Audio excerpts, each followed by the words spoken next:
Pernahkah kamu merasa waktu berjalan begitu cepat saat sedang bersenang-senang, tapi terasa sangat lambat ketika sedang bosan atau menunggu sesuatu? Fenomena ini bukan cuma perasaan, tapi juga bagian dari perdebatan panjang dalam dunia filsafat tentang apa itu waktu. Yuk, kita coba bedah sedikit misteri ini. Sejak zaman kuno, para pemikir besar sudah mencoba memahami hakikat waktu.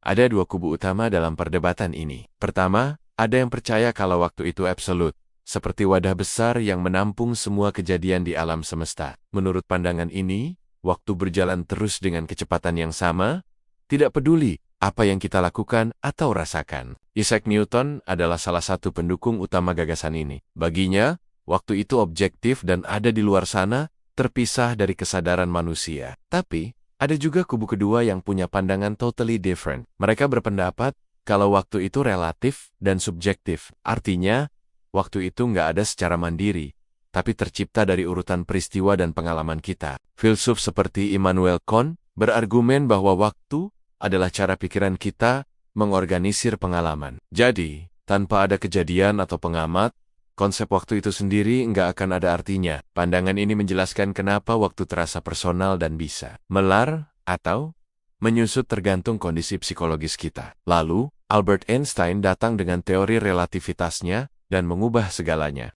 Dia menunjukkan secara ilmiah bahwa waktu memang tidak absolut. Waktu bisa melambat atau bertambah cepat, tergantung pada kecepatan gerak dan gravitasi. Jadi, waktu bagi astronot yang melaju kencang di luar angkasa benar-benar berjalan lebih lambat dibandingkan kita yang di bumi. Keren banget kan? Jadi, apa kesimpulannya? Waktu itu ternyata jauh lebih kompleks dari sekadar angka di jam. Ia adalah perpaduan antara realitas fisika yang objektif dan pengalaman subjektif kita sebagai manusia. Waktu adalah kanvas tempat kita melukis cerita hidup kita. Memahaminya membuat kita lebih sadar betapa berharganya setiap detik yang kita miliki. Karena pada akhirnya, bukan berapa banyak waktu yang kita punya, tapi bagaimana kita mengisinya. Terima kasih sudah menonton. Kalau kamu suka pembahasan seperti ini, jangan lupa like, subscribe, dan nyalakan loncengnya ya. Sampai jumpa di video berikutnya.